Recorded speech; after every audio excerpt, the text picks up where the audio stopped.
近期，乌军在黑海方向再次给俄黑海舰队造成重创，而美国媒体则称胜利来得太晚，无法实现主要的战争目标。那么，乌克兰袭击俄黑海舰队为何屡屡得手？泽连斯基称乌军火炮所剩无几，又能否盼来美西方援助？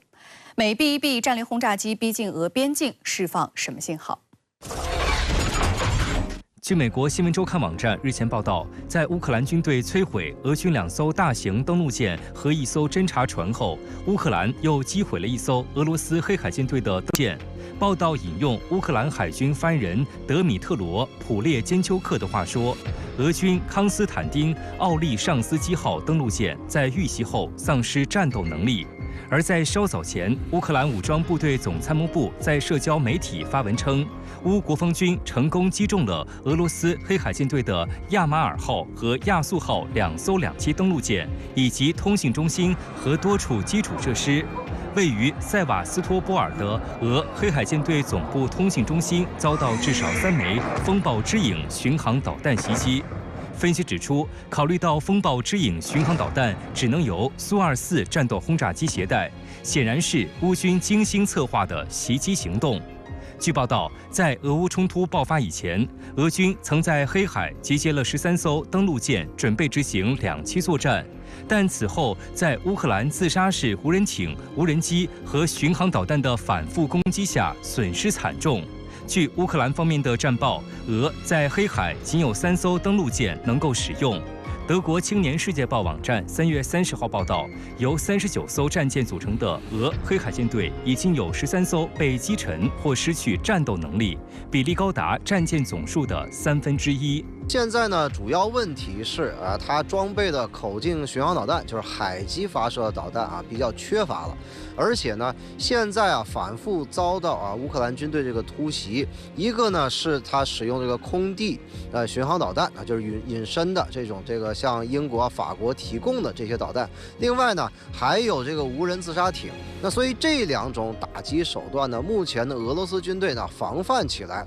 还是存在着一定的这个困难那往往现在是在这个克里米亚的驻泊地受到这个一定程度的威胁，所以呢，在这个地方不能部署太多的这个水面舰艇和潜艇。这种情况之下呢，必须得向这个新罗西斯克就是更东面一些的驻泊地进行转移。 而据美国福布斯网站报道称，尽管乌军对俄军舰艇的持续袭击严重削弱了黑海舰队的战斗力，并将黑海大部分海域变成了大型军舰的海上禁区，但这些打击来得太晚了，无法实现主要的战争目标。有分析也指出，从目前的整体态势来看，俄罗斯的攻击主要集中在顿涅茨克和扎波罗热方向，基本放弃了海上方向的2栖登陆行动。因此，俄黑海舰队虽然战损不断，但不会对整体战局产生重大影响。3月28号，泽连斯基在接受美国哥伦比亚广播公司采访时表示，乌军未做好抵御俄军大规模进攻的准备，部队的火炮已经所剩无几。我们缺少炮弹、火炮弹药，缺少很多其他的东西。第2天，乌克兰武装部队总司令亚历山大·瑟尔斯基也表示，战场形势艰难，俄军在弹药方面与乌军相比拥有6倍的优势。据德国《世界报》网站报道，俄罗斯正将乌克兰逼入绝境，但欧洲和美国却没有提供足够的帮助。基辅迫切需要炮弹，但在华盛顿，新的弹药交付在国会受阻；欧盟则过于迟缓和分裂，无法兑现提供新炮弹的承诺。那么，按照乌克兰方面跟英国一些媒体的报道呢，乌克兰方面在前线发射的弹药大概是俄罗斯方面的1/6。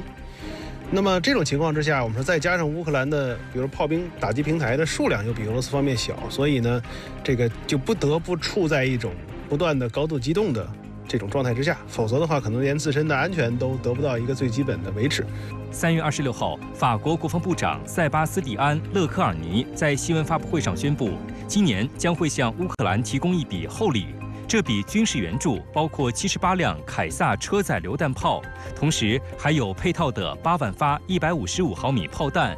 勒科尔尼还表示，法国正在参与捷克发起的一项计划，从欧盟以外国家购买弹药支持乌克兰。根据该计划，捷克寻求为乌克兰采购80万枚炮弹。捷克领导人此前表示，第一批炮弹应在不迟于6月交付给乌克兰。在俄乌冲突问题上，法国最近表现得异常活跃，不仅发出出兵言论，还积极援助武器。那么，法国被指豪掷军援大礼包，为何凯撒车载榴弹炮备受关注呢？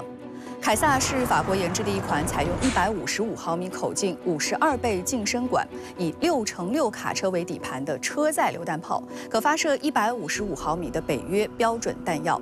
自俄乌冲突爆发以来，法国及其盟友国家已先后向乌克兰提供了大约50辆不同底盘配置的凯撒车载炮。乌军士兵对凯撒的评价很高，认为有效地提升了他们的打击能力。而此前俄军炮兵部队曾遭受较大的损失，据称很多就是被凯撒打掉的。那么，相较于俄军火炮而言，凯撒的射程更远，能够在俄军火炮打不到的地方发动打击。凯撒可以携带18发炮弹，在发射北约标准榴弹时，最大射程35千米；发射底排增程榴弹时，最大射程40千米；发射新型 VLAP 超远程榴弹的时候，最大射程则可以达到45千米。那么，发射美制神剑制导炮弹的时候，最大射程则可以达到46千米。凯撒的命中精度也非常的高，能够通过目标的方位数据、战场气象数据、所选弹药的相关参数，综合计算出最佳的弹道轨迹，并将火炮的仰角和方向自动调整到位，快速准确地瞄准目标。即便是打击几十千米之外的目标，原概率误差也仅仅有几米。此外呢，凯撒还有一个绝招，叫做多发同时弹着，也就是说，火控系统能够快速地自动调整每发炮弹发射时的火炮仰角，从而改变每发炮弹的弹道轨迹，使连续发射出的数发炮弹能够同时的命中目标。那么这种类似饱和攻击的手段呢，非常的适合用来攻击前线指挥所、重要阵地等高价值目标。不过，乌克兰如此的青睐凯撒，最主要的还是其机动性能强，具有不俗的战场生存能力。要知道，俄军曾几乎每天都放出至少一段柳叶刀巡飞弹击毁乌军 M777牵引式榴弹炮的视频，就是因为这款美制火炮的机动性太差。而凯撒呢，虽然也有损失，数量却不多。凯撒战斗权重17.65吨，是世界上最轻的车载炮，曾被誉为快反轻骑。最大公路速度为每小时100千米，最大越野速度为每小时50千米，在加满油的情况之下可以行驶600千米。凯撒的自动化程度也很高，能够随时停下来开火，并且打了就跑。据报道，当凯撒进入射击阵地之后，可以在不到60秒之内投入战斗，在完成炮击后，只需要40秒即可收纳火炮撤离。不过呢，凯撒的毛病也不少，尤其是特别的娇贵。一名乌克兰炮兵军官就指出，它不太适合在野外的阵地上开火，因为上面的精密电子设备需要细心的维护，还必须戴外科手术手套进行维护，即使是一点点泥土，也可能导致无法使用。此外，随着俄军将越来越多的侦察型自杀式等无人机派上战场，并且与远程打击火力组成高效的杀伤链，反应时间也从之前的按小时计算缩短到了按分钟计算，显著地提升了俄军打击时间敏感目标的能力。凯撒无疑面临着严峻的生存考验，那么今后会有怎样的战场表现呢？还有待观察。近段时间以来，西方国家一直在炒作所谓俄罗斯要在俄乌冲突结束后袭击北约和欧洲的论调。普京3月27号回应称，俄罗斯无意与北约开战，这完全是一派胡言，用来吓唬他们自己的民众。但有观察指出，俄罗斯跟北约的对抗已经全方位升级，不能排除爆发直接冲突的可能性。3月21号，北约军事委员会主席罗布·鲍尔带队访问乌克兰，成为俄乌冲突以来首个到访乌克兰的北约军事代表团。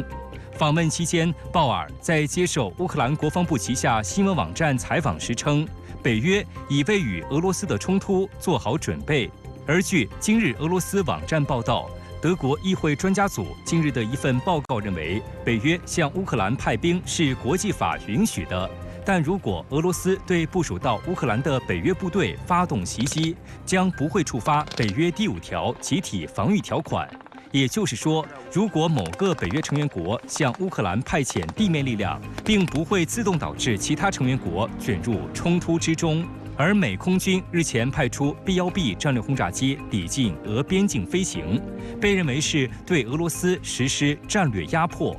俄罗斯国防部发布消息称，3月24号，美空军的2架 B-1B 在巴伦支海靠近俄罗斯边境，俄军1架米格31战机升空识别。当俄军战斗机接近时，美国战略轰炸机修正了飞行路线，向与俄边界相反的方向飞去。分析指出，美空军 B-1B 轰炸机飞入巴伦支海，对俄北方舰队以及周边重要军事设施都构成了较大威胁，而且很可能对这些俄罗斯目标进行了模拟轰炸。俄国防部日前发布消息称，美空军2架 B-1B 战略轰炸机在巴伦支海靠近俄罗斯边境，俄军1架米格31战机起飞拦截。那曹先生，美军此举有何用意呢？那么 B-1B 在巴伦支海对俄罗斯又能构成多大的威胁呢？在 B-1B 的轰炸机使用中呢，它基本上是不执行核打击任务的，因为 B-2和 B-52都担负着核打击任务，而 B-1B 是不担负的。所以，既然他把2架 B-1B 派到巴伦支海，沿着就是俄罗斯的这个边境附近呢来进行飞行的话呢，实际上这种军事威胁、军事打击，主要我指的是常规打击的这种意义呢，或者是这个意图呢是非常明显的。所以呢，他要就是进行这种长途的飞行，然后呢。